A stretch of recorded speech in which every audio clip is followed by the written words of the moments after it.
Bueno, antes de hablar del tema, nosotros tenemos que recordar algunas cositas de la parte de neuroanatomía y neurofisiología. Recordar un poquito que nosotros tenemos un sistema nervioso que se divide en sistema nervioso central y sistema nervioso periférico, ¿sí? El sistema nervioso central son todas aquellas estructuras, ¿verdad?, que se encuentran alojados dentro de la caja ósea craneal y también de la caja ósea raquídea.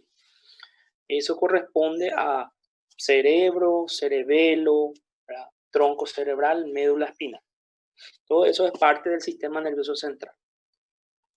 Y todas las fibras, todas las raíces que salen de los huesos, tanto de la base craneal como también de los agujeros espinales, se consideran como siendo sistema nervioso periférico. Bueno, este sistema nervioso central es como su nombre lo dice, un sistema bastante complejo, ¿verdad? Que prácticamente es lo que controla nuestra vida, ¿verdad? Nosotros somos seres en relación con otros seres y también en relación con el ambiente inerte y con el ambiente que vive, que son las plantas, ¿verdad? Para que ocurra esta relación y para que yo me sienta vivo, todos los estímulos que suceden en el exterior y también dentro de mi cuerpo tienen que ser percibidos y tienen que ser mandados hacia el sistema nervioso central, específicamente hacia la corteza cerebral, donde existen 6 capas de células que van a recibir esa información, ya sea de temperatura, de tacto, sonido, luz, todos los tipos de sensaciones. Y esa corteza lo que va a hacer es agarrar esa información, procesar esa información y, si es necesario, promover o fabricar una respuesta a ese estímulo, ¿sí? Entonces, todo este proceso y todas estas estructuras que llevan la información que se conoce como información sensitiva, ¿verdad?, o aferente, que llega al sistema nervioso, todas esas estructuras son encargadas de mantener el cerebro, la corteza informada de todo lo que sucede alrededor de nosotros y dentro de nosotros, ¿sí? Y esa información sirve, ¿verdad?, para, uno, mantenernos despiertos, ¿sí? Mantenernos despiertos. Y dos, ¿verdad?, y lo más importante, mantener el estado de conciencia nuestro, ¿sí? Porque una persona vigil o despierta no es lo mismo que una persona consciente, ¿sí? Una persona consciente, ¿quién es? Es una persona que sabe dónde está, quién es, qué es lo que le rodea, qué día es, ¿verdad? Y consigue promover pensamientos complejos y coherentes, ¿verdad? Y promover respuestas coherentes a estímulos que ocurren, ¿verdad?, desde afuera. Y una persona que es vigil o despierta, ¿sí?, no necesariamente está consciente, porque muchos de nosotros sabemos que hay muchas personas que están encamadas, están en cama después de una ACV, después de un accidente, y están en estado vegetativo, ¿verdad? Ellos abren los ojos, ¿sí? Parece que están despiertos, no están conscientes, ¿sí? Muchos de ellos no tienen la capacidad de, o por los daños que tuvieron en el sistema nervioso central, daños que tuvieron en la corteza, por los daños en un accidente o en un derrame o lo que sea, muchas de esas personas ya no pueden promover, ya no pueden procesar la información que le llega y no pueden más procesar y promover pensamientos. Entonces quedan en la cama así. De día abren los ojos, parece que están despiertos, pero vos le estimulás, no hay ninguna respuesta. Y en la noche cierra su ojo y se duerme. ¿Sí?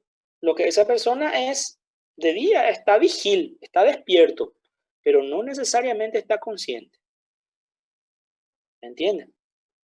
Entonces, lo que nosotros tenemos que tener muy en cuenta es para que una persona sea consciente, para que una persona esté consciente, ¿sí? Sepa quién es, dónde está, qué es lo que le rodea, necesita de estructuras que van a llevar la información sensitiva hasta la corteza y necesitan de una corteza que entienda y que pueda procesar la información. ¿Entienden? Porque no adelanta nada que yo tenga un montón de fibras nerviosas indemnes funcionando correctamente, que lleven la información sensitiva, si llega a una corteza y esa corteza está sin funcionar. Por ejemplo, después de un accidente, la corteza se destruyó, por así decirlo, ¿verdad? La corteza ya no funciona, se dañó tanto que ya no funciona. Y vale, ¿me entienden? Entonces, ¿de qué adelanta la información que le llega a la corteza? Es como tener un disco duro lleno de información de 2 teras, no sé, 1, 2 teras, montón de videos, exámenes, documentos, todo lo que sea. ¿De qué adelanta este disco rígido si yo no tengo un cable para conectar a la computadora? ¿Entienden? Entonces, este disco rígido sería la corteza. Y este cable que se conecta a la computadora sería todas las estructuras, los nervios, las estructuras del tronco, la médula, las estructuras subcorticales que están por debajo de la corteza, que van a llevar la información a la corteza. Entonces, para que yo sea consciente, tiene que haber fibras, estructuras indemnes, estructuras normales que no están dañadas para llevar la información y para traer las respuestas. Y tiene que haber una corteza, ¿verdad?, que sea capaz de recibir la información, procesar la información y poder dar una respuesta a esos estímulos. ¿Sí? Eso es lo que yo necesito para estar consciente. Muchas de las personas que están encamadas, ¿sí? Muchas de las personas que tuvieron un accidente de tránsito, que tuvieron una ACV, un coma por hipoglicemia, ¿verdad? ¿Qué sucede con ellos? Ellos tienen todas las estructuras que llevan la información. Quizá vos le tocás así, toda la información, los receptores de tacto, de temperatura, todos están funcionando. Incluso los receptores auditivos, visuales, todos están funcionando. Solamente que la información llega a la corteza y la corteza por la hipoglicemia, por la hipoxia, por el accidente de tránsito, la corteza está destruida. Entonces la información llega, pero la información no puede ser percibida y no puede ser procesada. ¿Me entienden? Entonces, esas son las dos cosas que tenemos que tener muy en cuenta cuando nosotros hablamos de que una persona está consciente o no. ¿Sí? ¿Me siguen el razonamiento, chicos? Sí, profe. Sí, profe. Bueno. Entonces, ya sabemos que hay una diferencia importante en estar despierto o estar consciente. Sí, son dos cosas muy diferentes. Yo puedo estar despierto, pero puedo no estar consciente. Y yo puedo estar despierto y consciente, que es lo normal. Ahora, por ejemplo, que nosotros todos estamos conscientes, o sea que estamos despiertos, estamos vigiles, ¿verdad? Estamos concentrados y estamos escuchando Estamos recibiendo la información visual, táctil, la información auditiva que ustedes me están escuchando, me están viendo, y están procesando eso en su cabeza. Ustedes reciben la información por los nervios, por las subcorticales, llega a la corteza, ustedes procesan eso, entienden, y cuando yo le pregunto a ustedes, ¿entienden? ¿Me están escuchando? Y ustedes me dicen, sí, profesor. Ustedes emiten una respuesta. ¿Está? Bueno, entonces nosotros lo que vamos a hacer es hablar un poquito del coma y la muerte cerebral, ¿verdad? ¿Qué son el coma y la muerte cerebral? Son estados clínicos, ¿sí? Son estados clínicos derivados de la alteración justamente de la conciencia, ¿sí? Y nosotros dijimos, estar consciente es saber quién soy, dónde estoy y quién me rodea y quiénes me rodean, ¿sí? Entonces, cuando hay una alteración de ese estado de conciencia, cuando la persona ya no sabe bien quién es, ya no entiende dónde está, ya no sabe, no identifica con quién está y no sabe en qué momento del año, de la semana, del día está, entonces estamos con una alteración de conciencia, ¿sí? Entonces, estas alteraciones de conciencia pueden ser alteraciones leves o pueden ser alteraciones bastante graves. El coma y la muerte cerebral son grados extremos de alteración de la conciencia. ¿Por qué? Porque en el coma, prácticamente el paciente, en el coma y en el coma profundo, respectivamente el paciente tiene así mínimas respuestas a los estímulos, ¿verdad? Y casi nada ya de respuestas, o ya no tiene respuesta, prácticamente nada de respuestas a estímulos, pero solamente tiene, ¿verdad?, el cerebro funcionando todavía mínimamente. Y muerte cerebral es cuando el cerebro ya no funciona. Entonces, coma y muerte cerebral son estados clínicos derivados de la alteración de la conciencia que motivan una incapacidad de respuesta a estímulos externos o a necesidades internas.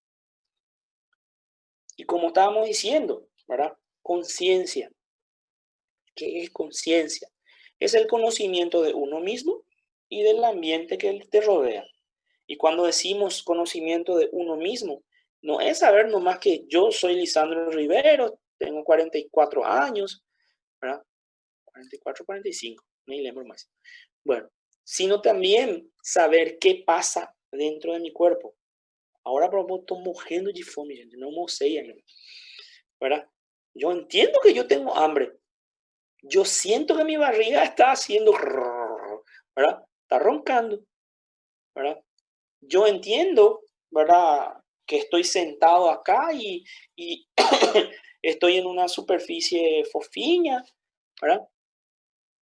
Y yo sé que yo estoy en mi casa, estoy en mi oficina y estoy hablando con ustedes. Yo estoy consciente, ¿sí?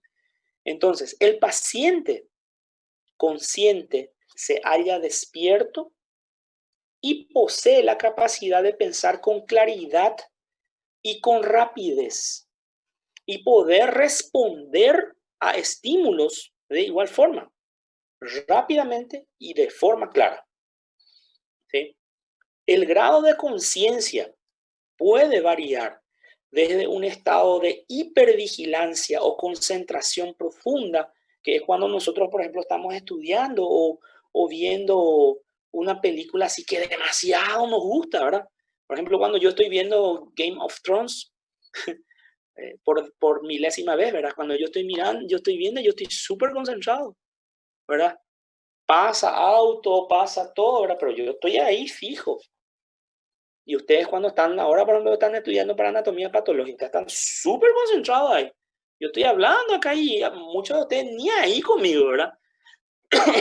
Están concentrados, están con una hipervigilancia, ¿verdad? En este estado, en este momento. Ese es por así decir, un extremo del grado de conciencia. Yo puedo estar súper concentrado en algo súper fijo, súper vidrado en una cosa. Y el otro extremo es, yo puedo estar súper somnoliento. ¿Verdad? Que cuando sucede con lo que sucede con nosotros cuando estudiamos todo el día y llega a las 12 de la noche, muchas veces ya estamos, ¿verdad?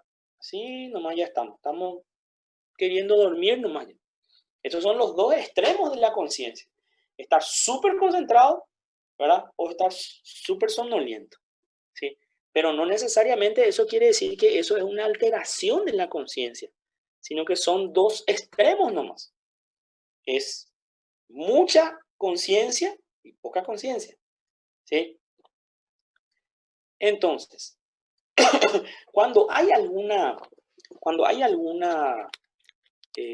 por así decir, algún daño al organismo, cuando hay algún trastorno metabólico, traumático, hablando de golpe, accidente, lo que sea, algún trastorno vascular en el sistema nervioso, algo por el estilo que afecte al sistema nervioso central, entonces ahí nosotros vamos a ver un cierto grado de alteración de la conciencia, ¿sí? Cuando el sistema nervioso se daña, está sufriendo algún daño, vamos a ver, es normal ver algún tipo de alteración de la conciencia, ¿sí? Y el grado de afectación o de alteración de la conciencia de los enfermos puede ser muy variable. Puede ir de una confusión, de una ligera confusión, hasta el coma profundo. ¿Sí? Ahí sí ya es una alteración en la conciencia. Yo tuve un accidente, ¿verdad? Me golpeé la cabeza y después yo llego al hospital y me hablan así, ¿verdad? Y yo le miro a la gente que me habla y yo no entiendo lo que me dicen y te dice, ¿cuántos años tenéis? 20, digo, estoy más de 40, ¿verdad? ¿Cómo te llamas? Y Raúl, no, mi nombre no es Raúl, ¿verdad? Yo estoy confundido, a veces digo algo coherente, después digo algo incoherente. Ese es la confusión. Es el grado mínimo, por así decir, de alteración, la forma más ligera de alteración de la conciencia.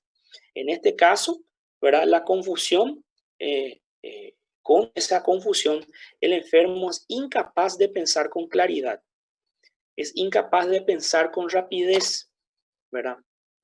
Y su pensamiento es en ocasiones incoherente y puede presentar alteraciones de periodos de irritabilidad, de excitabilidad, con otros de ligera somnolencia. Está confundido y de repente nomás se agita o después medio que queda medio dormido, después se agita otra vez, ¿verdad? Eso es el estado de confusión. El grado de alteración de la conciencia más ligero o menos grave, por así decirlo, ¿verdad?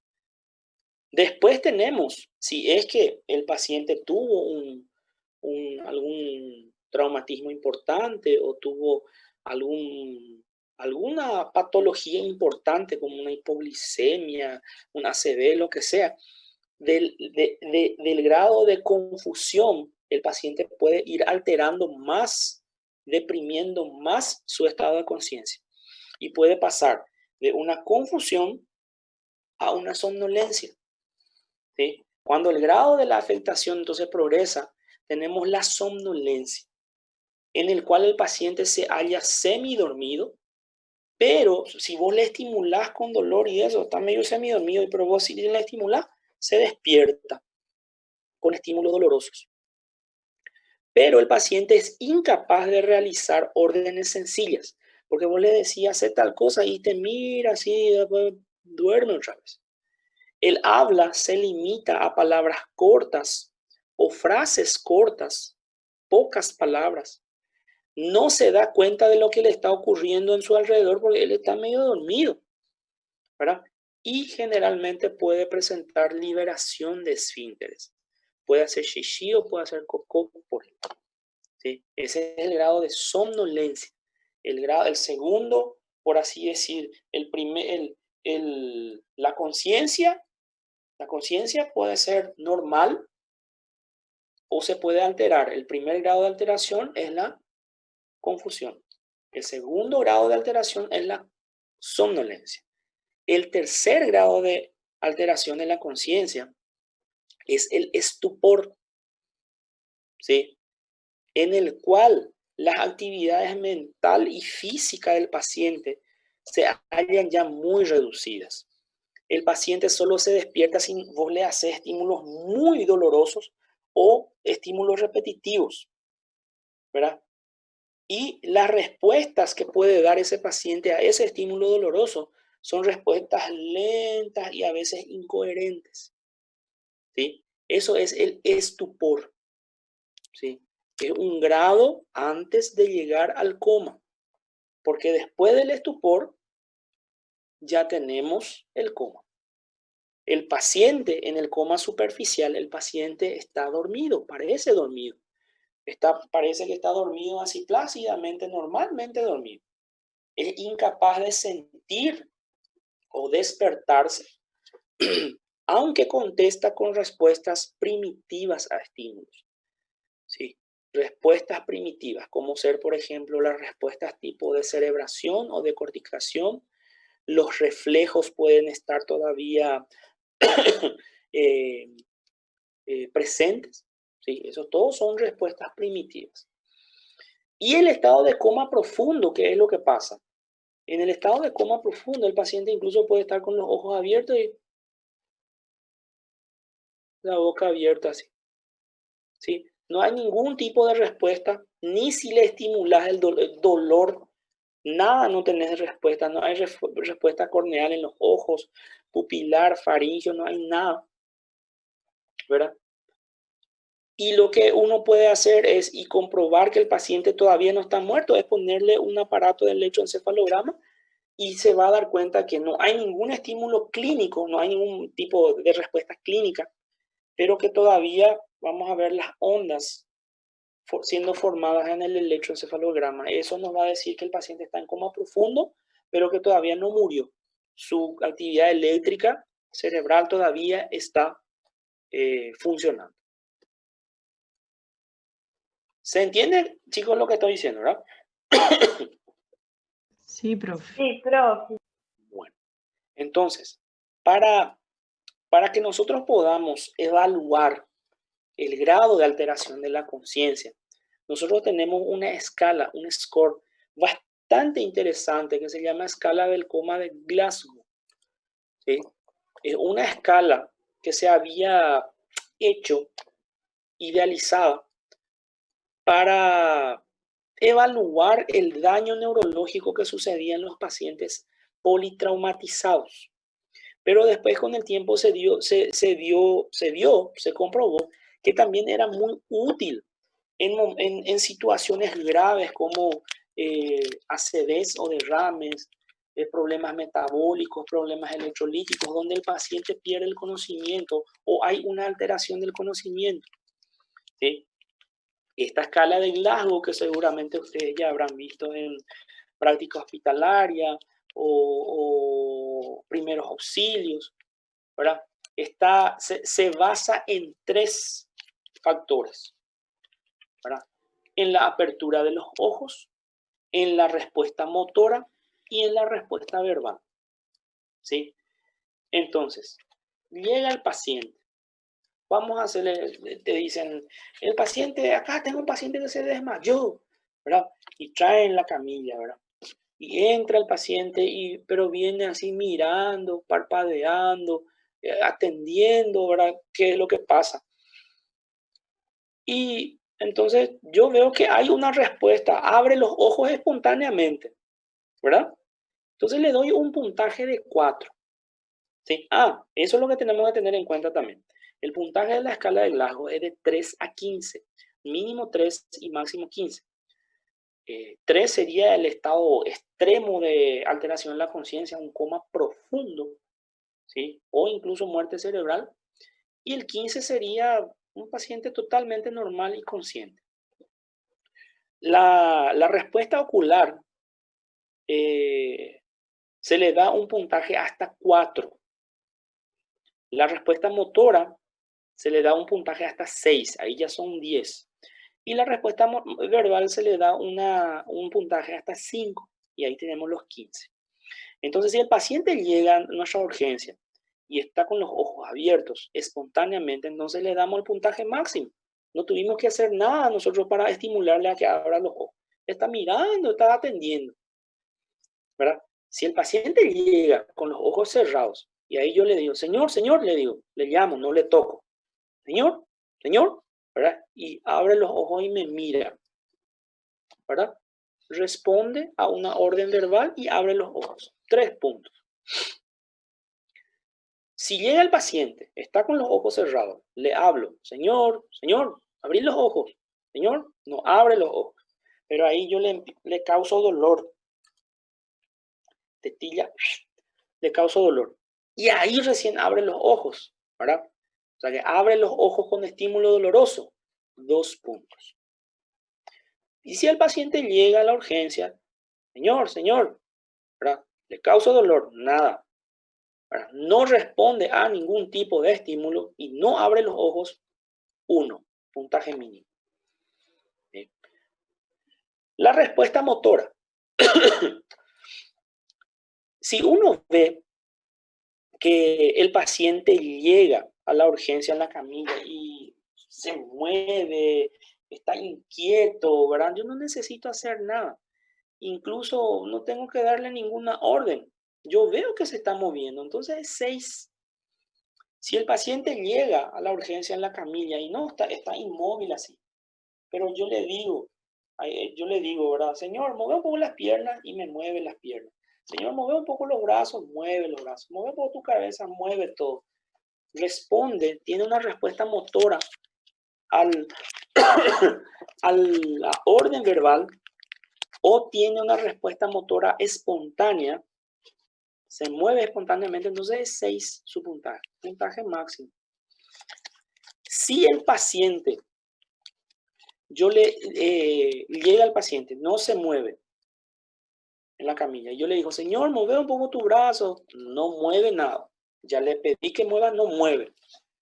Entonces, pero yo le causo un estímulo doloroso y el paciente quiere agarrar mi mano, la mano donde yo le estoy hincando, ¿verdad? Le estoy causando dolor, me agarra la mano, me localiza el dolor, ¿verdad? Entonces yo le doy 5 puntos. Si el paciente, ¿verdad? El dolor que yo le causo hace que el paciente salga de mí, se retire o incluso haga una flexión por el dolor que yo hago, entonces le damos 4 puntos. ¿Verdad? Si el paciente llega, está en la camilla, no responde verbalmente, al dolor no localiza ni retira, sino que yo le causo dolor y el paciente hace una flexión, se arruga, ¿verdad? Por el dolor que yo le causo. Esa es una flexión anormal, quiere decir decorticación. ¿Sí? Daño importante en la parte motora neurológica. Le damos 3 puntos. Si yo le causo dolor y el paciente no hace flexión, sino que hace extensión, se extiende todito. Esa es una rigidez de descerebración, peor todavía. La fea situación. ¿Cuántos puntos? 2. Y si el paciente no se mueve espontáneamente, no se mueve haciéndole órdenes, dándole órdenes, no se mueve, no hace flexión, no hace extensión con el dolor, nada no hace. Yo le causo mucho, teóricamente mucho dolor, le aperto a tetillas y ni ahí, no se mueve. ¿Cuánto le damos? 1, mínimo. ¿Sí? Y la respuesta verbal, último, ¿verdad? Si llega orientado, conversando, 5 puntos. Si el paciente llega y le habla y está desorientado, ¿verdad? Habla, pero habla desorientado, entonces 4. Si vos le hablas y te habla, pero te dice palabras inapropiadas, inclusive palabras feas, palabrotas, entonces le das 3. Si vos le hablas al paciente, balbucea nomás, dice palabras incomprensibles. 2. Y si vos le estimulás, le hablas y no te habla nada, no te emite ninguna respuesta, es 1. ¿Sí? Y en base a eso, se hace esa escala, ¿verdad? En el cual, si tenemos entre 14 y 15, ¿verdad? Es un Glasgow bueno, es un Glasgow leve. Eso quiere decir que el paciente está prácticamente orientado en tiempo, espacio y persona. Está súper bien, está consciente. Si el paciente tiene un Glasgow de 9 a 13, es un Glasgow moderado. Este es un paciente ya que puede estar confundido, somnoliento, incluso estuporoso, ¿verdad? Y si el paciente tiene 8 o menos, es un Glasgow grave. ¿Por qué? Porque 8 o menos quiere decir coma. ¿Sí? Cuanto menos puntos tiene, es un coma más profundo. ¿Está bien? Esta es la descripción de la escala de repercusión del Glasgow, pero a mí no me gusta mucho. Cada uno hace su... Y por último, ¿verdad? Después del coma profundo, nosotros tenemos la muerte cerebral. Si el trastorno progresa, ya estaba en coma profundo, y empeora más todavía el paciente, entonces va a llegar a un estado en el que no existe signo alguno de actividad de la corteza cerebral ni del tronco. O sea que clínicamente no responde. Le pones el electroencefalograma y hay una raya nomás, no existen las ondas. Así como en el electrocardiograma, ¿verdad? Le pones el electro y si ve una línea, ¡pi! ¿Verdad? Mojeo. ¿Verdad? Entonces, este paciente, ¿verdad? Le pones el electroencefalograma y no aparece ninguna señal de actividad eléctrica. Y además de eso, el paciente está intubado y solamente está respirando gracias a medios artificiales e incluso su corazón está latiendo gracias a medicamentos. Entonces podemos decir que el paciente ya está en muerte cerebral. ¿Está? Ese es el grado extremo de alteración de la conciencia. Entonces, solamente repasando, el grado más leve de alteración de la conciencia es confusión. El grado que le sigue es la somnolencia, el estupor, el coma, y acá tenemos coma superficial y coma profundo. Y por último, la muerte cerebral. ¿Ok? ¿Se entendió, chicos? Sí, bro. Belleza. Bueno, yo ahora mismo ya le voy a dar un pequeño receso de 10 minutos, 10 a 15 minutos, ¿ok? Porque yo estoy sin comer, entonces demasiado mi barriga está roncando. Voy a comer algo y después vengo y continuamos. ¿Puede ser? Sí, dale, profe.